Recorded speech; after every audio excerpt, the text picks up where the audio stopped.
Andy برنہم جو کہ expected prime minister ہیں، انہوں نے پہلے سے ہی اپنی کچھ پرائرٹیز جو ہیں وہ سیٹ کر دی ہیں. ان کے حوالے سے اظہار خیال بھی کیا ہے، جس میں آبویسلی وہ 10 ڈاؤننگ اسٹریٹ سے جو اختیارات ہیں وہ تھوڑے سے اس میں سے باہر نکالنا چاہتے ہیں. مانچسٹر تک جو ہے ان کا سلسلہ بڑھانا چاہتے ہیں. بہت سارے آئیڈیاز ہیں جن کے ساتھ وہ آنا چاہتے ہیں، جو بلو پرنٹ ہے ان کی لیڈرشپ کا. لیکن جو سب سے اہم بات انہوں نے کہا کہ یہ جو بینیفٹس دیے جا رہے ہیں اور اس کے اوپر سپینڈنگ کی جا رہی ہے اور بلینز آف پاؤنڈز کی سپینڈنگ ہو رہی ہے، اس کو کس طرح سے کم کر کے اور لوگوں کو کام کی طرف جو ہے لایا جائے کہ وہ بینیفٹ سے نکل کر کام کرنے پر مجبور ہوں یا اسکل ڈیولپمنٹ ہو. یہ ان کی پرائرٹیز میں سے ایک دکھائی دے رہی ہے. اس کے اوپر ایک رپورٹ ہے کہ کتنے لوگ جو ہیں وہ مختلف اپنی جو بھی ان کی ریزنز ہیں اس کی وجہ سے یہ بینیفٹ سپورٹ لے رہے ہیں، خاص طور پر اگر ہم پی آئی پی کی بات کریں. نسیم صدیقی صاحب، اس میں جو فگر سامنے آ رہے ہیں کہ تقریباً 1 لاکھ افراد ایسے ہیں کہ جنہوں نے صرف اے ڈی ایچ ڈی کی بنیاد پر یہ جو پرسنل انڈیپینڈنس پیمنٹس ہیں اس کے لیے اپلائی کیا، اور 40 لاکھ افراد ایسے ہیں جو کہ یہ پرسنل بینیفٹس لے رہے ہیں. یقیناً اپنے کسی نہ کسی ان کے اپنے ریزنز ہوں گے اور کسی نہ کسی بیماری کی وجہ سے، لیکن مینٹل ہیلتھ ہے، ڈپریشن ہے، انزائٹی ہے، اور اس کی وجہ سے ان لوگوں پہ اس کا مسئلہ یہ آ رہا ہے کہ ان کے اوپر کوئی شرط نہیں لگائے گی کہ آپ نے اتنے عرصے میں کام ڈھونڈنا ہے، یا اتنے عرصے میں اگر آپ کی چینج ہوتی ہے حالت تو یہ پیمنٹس جو ہیں وہ کم بھی کی جا سکتی ہیں. اور یہ بڑا بوجھ آ رہا ہے گورنمنٹ کے اوپر. ڈیفینیٹلی دیکھیں، جب لوگ بینیفٹس لیتے ہیں تو گورنمنٹ کے اوپر بوجھ آتا ہے، بلکہ جو ٹیکس پیئر ہے اس کے اوپر بھی بوجھ آتا ہے، کیونکہ جو ٹیکس پیئر منی ہے وہی بینیفٹ میں دیا جاتا ہے.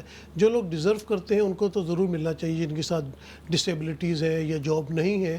لیکن جاب سینٹرز کو بہت زیادہ اسٹرکٹ ہونا چاہیے اور یہ دیکھنا چاہیے کہ کوئی ایسے لوگ تو نہیں ہے کہ جو سسٹم کا غیر ضروری فائدہ اٹھا رہے ہیں، اور ان کو کمپیل کرنا چاہیے کہ وہ جلد از جلد جاب ڈھونڈیں. اور گورنمنٹ کو بھی جابس کریٹ کرنی چاہیے. اگر کوئی یہ کہتا ہے کہ میرے پاس جاب نہیں ہے، میں جاب سیکر الاؤنس لے رہا ہوں، جاب ڈھونڈ رہا ہوں، تو اس کو کہے کہ ہمارے پاس جابس ہیں، آپ انٹرویوز لیں اور ان کو جابس پرووائڈ کریں، ان کے اوپر نہ چھوڑیں کہ وہ جابس ڈھونڈیں. تو گورنمنٹ کو بڑا سیریس لینا پڑے گا. اس سے بہت بڑا جو بجٹ ہے وہ بچ سکتا ہے، جو کہ ایجوکیشن کے اوپر یا این ایچ ایس کے اوپر یا جو دوسری ضروری چیزیں ان کے اوپر خرچ کیا جا سکے. اچھا، یہ اس میں یہ بات بھی سامنے آئی ہے کہ اس میں جو بجٹ ہے جتنا اس پہ صرف ہو رہا ہے، تقریباً 58 بلین پاؤنڈز کا بجٹ صرف ہو رہا ہے، اور اتنا جو اسکولز کا بجٹ ہوتا ہے، ایجوکیشن کا بجٹ، وہ اس کے مقابلے میں یہ بالکل ایک ایکول اماؤنٹ لگتی ہے کہ یہ صرف بینیفٹس میں جا رہا ہے سارا بجٹ حکومت کا. اس کی وجہ ایک یہ بھی ہے نا کہ انہوں نے یہاں پہ بہت زیادہ جاب اپرچونیٹیز ختم کر دی ہیں. پہلے یہاں پہ بہت زیادہ فیکٹریز ہوتی تھیں، یہاں پہ کال سینٹرز ہوتے تھے. اب آپ دیکھیں کہ جتنے بینک ہیں یا دوسرے سیکٹرز ہیں، انہوں نے اپنے کال سینٹرز جو ہے نا ان کو باہر کے ملکوں کو لیز کے اوپر دے دیا ہے. تو کوئی ایسا رول آنا چاہیے کہ بھئی یہاں پہ جابس کریٹ ہوں. اگر یہاں پہ جابس فل اپ ہو گئی ہیں اس کے بعد تو آپ دوسرے ملکوں میں بھیجیں. ادروائز تو آپ کو اپنے ملک کے اندر جو ہے وہ جابس کریٹ کرنی چاہیے، کیونکہ اگر جابس نہیں ہوں گی تو لوگ ڈیفینیٹلی جاب سیکر الاؤنس کی طرف جائیں گے، بینیفٹس کی طرف جائیں گے. اگر جابز نہیں ہیں تو پھر ان ہیلدی فیل کریں گے، مینٹل النس بڑھے گی، تو اس سے پھر جو ہے آپ کے این ایچ ایس اور یہ جو بینیفٹ سسٹم ہے اس کے اوپر بوجھ بڑھتا چلا جائے گا. اچھا، اب میں آپ کے ساتھ یہ انٹرسٹنگ جو سٹیٹس ہیں وہ بھی شیئر کرتی ہوں کہ پچھلے دنوں نیٹ کی ایک رپورٹ آئی تھی. نیٹ بھی انہی نوجوانوں پر مشتمل ایک ایج گروپ ہے کہ 16 سے لے کے 24 سال، اور اس میں آیا تھا کہ ان میں ان امپلائمنٹ کی شرح بہت زیادہ بڑھ گئی ہے اور حکومت ان کے لیے اپرچونیٹیز کریٹ نہیں کر رہی. اور ابھی اس رپورٹ میں یہ بتایا جا رہا ہے کہ یہ جو اے ڈی ایچ ڈی کے اوپر پی آئی پی کلیم کر رہے ہیں اور اس طرح سے بہت سارا انزائٹی اور ڈپریشن کے اوپر پی آئی پی کلیم کیا جا رہا ہے، اس میں جو ہاف تعداد ہے ان کی عمر 16 سے 24 سال کے درمیان ہے. نسیم صدیقی صاحب، ایک ینگ ایج ہے جس میں شاید لوگ سمجھتے ہیں کہ وہ سب سے زیادہ ان میں انرجی ہوتی ہے اور وہ کام جو ہے وہ ڈھونڈنا چاہتے ہیں اور ان کو ڈبل شفٹس کروا لو یہ وہ. اس میں یقیناً یہ جن لوگوں نے اس میں اپلائی کیا ان کے تو وہ میں نہیں کہہ رہی کہ ان کے ایسے کوئی ان ریزنیبل گراؤنڈز ہوں گے، ان کی ریزنیبل گراؤنڈز ہوں گے، لیکن اتنی بڑی تعداد میں یہاں پہ نوجوان جو ہے وہ پی آئی پی پہ جا رہا ہے اور کوئی اس کے بارے میں سوچ نہیں رہا تھا. دیکھیں، اس میں 2-3 وجوہات میں اپنے نظریے کے طور پہ پیش کروں گا. ایک تو خوراک کا بھی بڑا اس میں عنصر ہے. جس طرح ہم لوگ ینگ ایج میں خوراک لیتے تھے اب وہ چیزیں نہیں ہیں، جنک فوڈ بہت زیادہ ہوتا جا رہا ہے. آپ کی فزیکل ایکٹیویٹیز نہیں ہیں. ہم تو ایک ہی دن میں فٹ بال بھی کھیلتے تھے، ہاکی بھی کھیلتے تھے، کرکٹ بھی کھیلتے تھے اور پھر گھر آ کے بیڈمنٹن کھیلتے تھے. فزیکل ایکٹیویٹیز نہیں، کیونکہ آپ کے پاس اسمارٹ فونز آ گئے ہیں. اس کے بعد آپ دیکھیں کہ جو جابس ہیں نا وہ کٹ ڈاؤن ہوتی چلی جا رہی ہیں. آپ کسی بڑے ٹیسکو میں جاتے ہیں, وہاں پہ سیلف سروس مشینز لگی ہوئی ہیں. اب آپ سیلف سروس مشینز لگاتے جا رہے ہیں تو انسان کہاں پہ جائیں گے؟ پہلے آپ دیکھیں کہ 20 ٹلز ہوتی تھیں, ان پہ 3 شفٹیں لگتی تھیں اور لوگ کام کرتے تھے. اب وہ چیزیں آپ فیکٹریز میں بھی ختم ہوتی جا رہی ہیں. بڑے بڑے بینکس ہیں, آپ دیکھیں وہاں پہ بھی سیلف مشینز لگ گئی ہیں. تو ان ایمپلائمنٹ بڑھتی چلی جا رہی ہے. جب ان ایمپلائمنٹ بڑھتی چلی جائے گی, ینگ لوگ جو بڑے ایمبیشیس ہوتے ہیں اور وہ اپنی اسٹڈیز کمپلیٹ کرنے کے بعد انٹرنشپ یا جابس کے لیے مارکیٹ میں جاتے ہیں اور وہاں ان کو یہ چیزیں نہیں ملتی, تو پھر ان کے اوپر ڈپریشن کا اٹیک ہوتا ہے, مینٹل النس ہوتی ہے.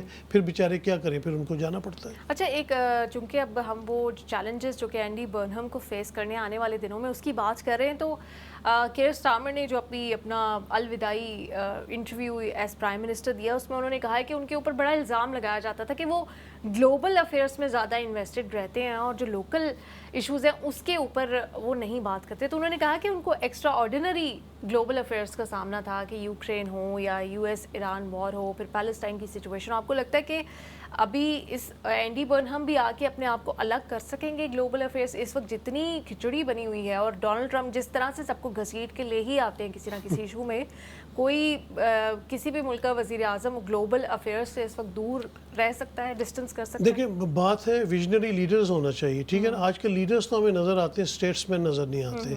ویژن ہونا چاہیے, اور پھر آپ نے ہر طرح کی جو ہے وزارت رکھی ہوئی ہے. آپ کے پاس وزارت خارجہ اسی کام کے لیے ہوتا ہے. آپ اس کو امپورٹنس دیں, وہاں پہ امپورٹنٹ بندے کو تعینات کریں. ہمارے ملکوں میں بھی یہی مسئلہ ہے. پاکستان میں بھی دیکھیں کہ فارن منسٹر ہیں لیکن وہ اتنی جگہ نظر نہیں آتے جتنا ہمارے پرائم منسٹر نظر آتے ہیں, اور اپنے ملک کا جو ہے بیڑا غرق ہوتا جا رہا ہے, خاص کر کے معیشت کا.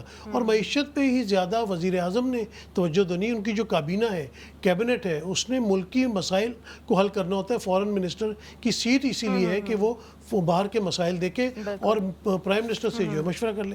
تو اینڈی برنہم کو بھی چاہیے کہ وہ جو لوکل ایشوز ہیں ان کے اوپر زیادہ دھیان دیں, اور ٹوٹلی جو گلوبل ایشوز ہیں وہ فارن سیکرٹری, فارن منسٹر جو ہے ان کے حوالے کریں اور ان سے پوچھ گچھ کریں. صحیح. اچھا, ایک اور اہم نقطہ جس کے اوپر ہم نے آج بات کرنی ہے وہ ہے روسٹل گینگ جو ہے, اس کے جو ایک مین کردار تھے مجرم شبیر احمد, جن کو سزا بھی ہوئی, 22 سال قید کی سزا انہوں نے بھگتی ہے, اور اس کے بعد اب ان کو لائسنس پر جیل سے رہا کر دیا گیا ہے, آلدو کہ ابھی بھی ان کی جو ایکٹیویٹیز ہیں وہ مانیٹر کی جا رہی ہیں. اب اس کے بعد جھگڑا یہ سامنے آیا کہ یہ مطالبہ برطانیہ میں زور پکڑتا جا رہا ہے. مختلف ہیومن رائٹس ایکسپرٹس اور جو متاثرہ بچیاں تھیں اور ان کی جانب سے بھی, وکٹمز کی جانب سے بھی کہا جا رہا ہے کہ ان کو برطانیہ سے نکالا جائے. اب اس میں نسیم صدیقی صاحب, آپ بھی اس خبر سے واقف ہیں یقیناً. مسئلہ یہ آ رہا ہے کہ جو 1973 سے پہلے برطانیہ آئے ہیں ان کے حوالے سے کوئی ایسی یہ قانونی رکاوٹ موجود ہے کہ ان کو پاکستان واپس نہیں بھیجا جا سکتا, اور جو ہوم سیکرٹری ہیں وہ اس حوالے سے ایک جو پلان ہے وہ سیٹ آؤٹ کرنے کی کوشش کر رہی ہیں. اور پہلے بھی انہوں نے کچھ ممالک کے ساتھ نمیبیا اور کچھ کہ آپ یہ واپس لیں جو کرمنلز ہیں یہاں پر, جن کی ہیریٹیج آپ کے ملک کی ہے, ورنہ ہم آپ کے لوگوں کے لیے ویزا ریسٹرکشنز جو ہیں وہ بڑھا دیں گے. تو آپ کو لگتا ہے کہ ایسا کوئی پریشر ڈال سکتی ہے اس وقت برطانیہ کی حکومت پاکستان کے اوپر؟ کیونکہ پاکستان کی گورنمنٹ نے بھی ابھی تک ایسا کچھ کہا نہیں ہے, لیکن دفتر خارجہ نے کوئی انٹرسٹ شو کیا نہیں ہے شبیر احمد کو پاکستان واپس لینے کے لیے. دیکھیں یہ مجھے تو پرسنلی بڑی عجیب سی بات لگتی ہے. پریشر تو ڈال سکتے ہیں کیونکہ UK ایک بڑی کنٹری ہے اور پاکستان کے ساتھ کافی معاہدے ہیں اور پاکستان کو بڑے بینیفٹ ہوتے ہیں میوچل انڈرسٹینڈنگ کے ساتھ. لیکن یہ بات یہ ہے کہ جو ایک کرمنل یہاں پہ پلا بڑا, یہاں پہ گرو اپ ہوا, اس نے جرائم بھی یہیں کیے, سزا بھی یہیں کاٹی, تو اگر وہ واقعی اتنا خطرناک مجرم ہے تو آپ پاکستان جیسے ملک میں اس کو کیوں بھیج رہے ہیں؟ آپ اس کو کوئی کالا پانی یا کوئی اس طرح کی جگہ بنائے جہاں ان کو بھیج دیا جائے. کوئی کیمپس ایسے بنائے جہاں پہ ایسے مجرموں کو بھیجا جائے, نہ کہ اس کو پاکستان بھیج دیا جائے جب وہ سزا یہاں پہ کاٹ چکا ہے, رہا یہاں پہ ہے.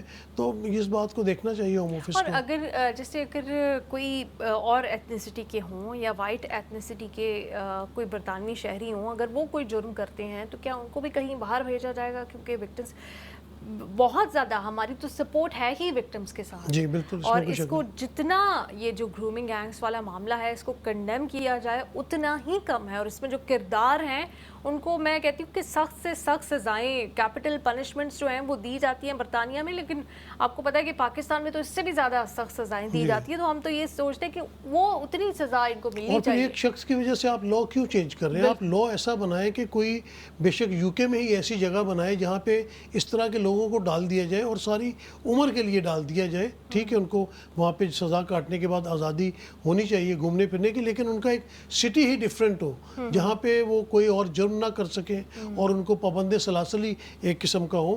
یہ کوئی حل نہیں ہے کہ آپ اس کو، اگر وہ 13 سال کی عمر میں پاکستان سے آیا تھا، ساری عمر یہاں گزار دی، 50 سال یہاں گزار دیے، یہاں پر ہی اس کا ذہن بنا نا، یہاں پہ آ کے وہ مجرم بنا. پاکستان سے تو مجرم نہیں آیا تھا. اگر تو پاکستان سے کوئی مجرم فرار ہوتا اور یہاں پہ آ کے کوئی اور مجرمانہ حرکتیں کرتا تو آپ کہہ سکتے تھے کہ بھئی یہ آپ کے ملک میں بھی وانٹڈ تھا اور یہاں پہ بھی اس نے آ کے یہ حرکت کی ہے.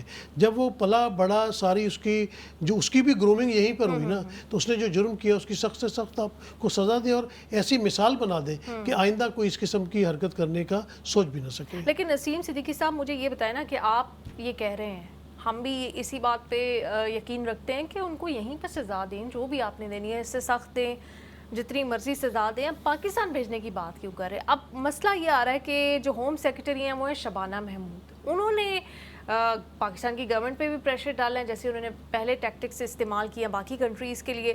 انہوں نے اس معاملے میں بھی جو ایک پلان ہے وہ پیش کرنا ہے پارلیمنٹ کے سامنے بھی، اور اپنے جو عوام ہیں ان کی فرسٹریشن کو بھی یا ان کو بھی سیٹسفائی کرنا ہے. وہ کیوں نہیں یہ سٹینڈ لے رہی کہ کل کو آپ کہیں کہ ہوم سیکرٹری صاحبہ سے کچھ خدا نہ خواستہ کوئی غلط اقدام اٹھ جائے تو آپ ان کو بھی کہیں گے کہ ان کو بھی واپس بھیجا جائے؟ میں یہ نہیں سیویرٹی کے اوپر نہیں جا رہی کہ کرائم کی، وہ بہت مطلب سیویئر لا جو ہے بڑا کلیئر ہونا چاہیے کہ کسی بھی بات پہ آپ پھر یہ کہہ دیں گے ان کو واپس اور بھیجا. یہ صرف پاکستان کے لیے لاگو نہیں ہوگا. پھر آپ کسی کو انڈیا بھیج رہے ہیں، کسی کو روانڈا بھیج رہے ہیں، کسی کو ایتھوپیا، کسی کو صومالیہ بھیج رہے ہیں. تو بات یہ کہ آپ اپنے ملک، اور آپ کے ملک کا قانون بہت اچھا ہے، دس از اے رول آف لا کنٹری ہے. میں اس کو اس بات پہ بہت پسند کرتا ہوں. تو یہاں پہ لاز کو اور مزید اسٹرکٹ کریں، آپ اس کی سزا بڑھا دیں. آپ نے اگر لا ہی چینج کرنا ہے تو آپ ایسا رول بنائیں کہ اس کی سزا بڑھ جائے تاکہ آئندہ کوئی یہ جرم کرنے کے بارے میں سوچے بھی نہ، اور اس کو مثال بنائیں آپ. یہ کوئی مثال نہیں ہے جیسے آپ نے، اور پھر جب آپ نے کوئی قانون بنانا ہے تو اس کو نئی ڈیٹ سے لاگو ہونا چاہیے، پرانی ڈیٹ سے نہیں. یہ کنٹروورسی جو ایک امیگریشن لا میں چل رہی ہے کہ جو 5 سال سے 10 سال کی ہے، اور اس طرح کے قانون نہیں لانے چاہیے. اس کی وجہ سے جو ہے وہ آپ کی پاپولیرٹی کو بڑا نقصان پہنچتا ہے، اور یہ تو مجھے بھی نہیں سمجھ آ رہی. ایک معصومانہ سا سوال میں سے کہوں گی کہ یہ میرا آپ سے ہے نسیم صدیقی صاحب. اب شبانہ محمود تو میرے سامنے نہیں بیٹھی ہوئی، میں ان سے نہیں پوچھ سکتی، لیکن شاید ان تک یہ سوال جا سکے کہ یہ جو آئی ڈی ایف میں سرو کرتے ہیں اسرائیلی فوجی، اور اس میں سے کئی رپورٹس آ چکی ہیں جو کہ موجود ہیں، اور شبانہ محمود صاحبہ کے پاس تو پہلے آتی ہوں گی، وہ خواتین سے ریپ کے معاملات میں، قیدیوں سے ریپ کے معاملات میں، اور ان کے پاس برطانوی شہریت بھی ہے، اور یہاں سے گئے ہیں وہ، یہ سارا جنگ جو ہے وہ مسلط کی گئی تھی، اور پھر واپس بھی آ رہے ہیں. تو ان کے لیے بھی کیا یہی قانون ہے، یا یہ صرف آفر پاکستان کے لیے یا جو اس طرح کی نہیں، آپ نے تو بڑا ہی اچھا سوال کیا ہے، اور بالکل اس کو تو بنگے داخل جو ہے ان سے پوچھنا چاہیے کہ یہ ڈبل سٹینڈرڈز نہیں ہونے چاہیے، کیونکہ برطانیہ میں ڈبل سٹینڈرڈز نہیں. ہم نے تو یہاں پہ دیکھا ہے کہ رول آف لا ہو، وہ کسی بھی قومیت سے ہے، اس کی کوئی بھی نیشنلٹی ہے، اس کے اوپر رول لاگو ہوتا ہے، اور ججز بڑے اچھے فیصلے دیتے ہیں. اور یہ بالکل اگر برطانوی شہری یا فوج میں لوگ ہیں یا کسی اور ادارے میں ہے، وہ اس طرح کا کوئی جرم سرزد کر رہے ہیں تو ان کے بارے میں بھی کلیئرٹی ہونی چاہیے. صرف ایک شخص کو لے کے اگر آپ چلیں اور پورے ملک، 2 ملکوں کا آپس میں ٹکراؤ کرا دے تو یہ کسی طرح بھی مناسب نہیں ہوگا. اور it is making no sense کہ اتنے سال ایک شخص یہاں پہ رہا ہے جو کہ 13 سال کی عمر میں یہاں آیا، like as a child he came here, پھر جو اس نے ویلیوز سیکھی ہیں وہ تو یہیں پہ سیکھی ہیں. اگر ایجوکیشن سیکھی ہے یا نہیں لی ایجوکیشن، کون قصوروار ہے؟ گورنمنٹ آف پاکستان ٹھیک ہے اپنے 2.5 کروڑ پنجاب سے جو اسکولوں سے باہر بچے ان کے لیے رسپانسبل ہے، لیکن وہ شبیر احمد کے لیے رسپانسبل نہیں ہو سکتی کہ ان سے وہ کیوں نہ صحیح ایجوکیشن لے سکے، ان کی پرورش کیوں نہ ٹھیک ہو سکی، ان کی انلیگل ایکٹیویٹیز تھیں وہ یہاں کے اداروں سے کیسے چھپی رہ گئی. اس کے لیے اب مطلب یہ تو آپ اس طرح سے آپ کہہ رہے ہیں کہ شاید پاکستان میں انسان نہیں رہتے یا خواتین نہیں رہتی کہ وہاں بھیج دو، ہم نے نہیں رکھنا. مطلب یہ آپ کے معاشرے میں یہ شخص ڈیولپ ہوا ہے نا، اس معاشرے میں رہتے ہوئے اس نے اتنے بڑے کام کیے. اور کہاں پہ تھی انٹیلیجنس ایجنسیز؟ بڑا اچھا سوال ہے آپ کا. اور جب اس معاشرے میں رہ کے اس نے یہ سیکھا ہے اور اتنا بڑا گھناؤنا جرم اس کو تو میں کہوں گا، کیونکہ یہ کسی بھی طرح کسی بھی ملک میں کسی بھی مذہب میں اس کی اجازت نہیں ہے، اور آپ نے اس کو اس کی سزا دی ہے، تو سزا جب دے دی ہے اس کے بعد اس کا یہ مطالبہ کرنا کہ پاکستان اس کو واپس کیوں لے لے. اگر تو وہ وزٹ ویزے پہ ہوتا پھر تو آپ کہہ سکتے تھے واپس لے لے، یا ابھی اس کا ویزا انڈر پروسیس ہوتا، اس نے کوئی اپلیکیشن ڈالی ہوئی ہوتی تو پھر آپ اس کو ریفیوز کر سکتے تھے. وہ ایک برٹش سٹیزن ہے، اس نے یہاں پہ اوتھ لیا ہوا ہے، تو اس کو اپنے لاز کے حساب سے آپ کو ٹریٹ کرنا اور چاہیے. اگر آپ نے اس کی برطانوی شہریت ختم کر دی ہے اس جرم کے بعد، تو وہ جو اتنے سالوں سے پاکستان گیا ہی نہیں ہے، مطلب 22 سال تو جیل میں، اور اس سے بھی مجھے اور نہیں اس پتا کے پاس پہلے، پاکستانی کوئی پاسپورٹ یا نادرا کارڈ وغیرہ بھی نہیں تو ہے. پھر وہ پاکستان کیسے آپ اس کو واپس بھیج سکتے ہیں؟ یقیناً اس میں جو سیویرٹی ہے اس کے اوپر کوئی کوشچن ہی نہیں ہے. جو وکٹمز ہیں ہم ان کے ساتھ کھڑے ہیں، اور وکٹمز کا جو سینٹیمنٹ ہے وہ بھی ہم سمجھ رہے ہیں، بالکل ایسے ہی ہونا چاہیے. لیکن اب سمجھ نہیں آ رہی کہ یہ ڈیبیٹ کس طرح سے اس کو جسٹیفائی کیا جائے گا کہ کوئی اگر اس طرح سے گھناؤنا جرم کرتا ہے تو واپس بھیجا جائے، اور باقاعدہ قانون تبدیل کر کے واپس بھیجا جائے. یقیناً اس کے اوپر ہم چاہیں گے کہ آنے والے شوز میں بھی جو ماہرین ہیں وہ اس پہ اپنی رائے ضرور دیں. بہت شکریہ نسیم صدیقی صاحب، آپ نے جوائن کیا. ابھی بریک کی طرف بڑھنا ہے، اور جب بریک سے واپس آئیں گے تو ہم عمیر اسد سے پوچھیں گے وہ آج کل اتنے خوش ہیں کیوں ہیں، اور واقعی برطانیہ میں ہر کوئی جو خوش دکھائی دے رہا ہے، کیا یہ ہماری خوشی برقرار رہنے والی ہے؟ بدھ کے بعد بھی اس پہ بات کریں گے.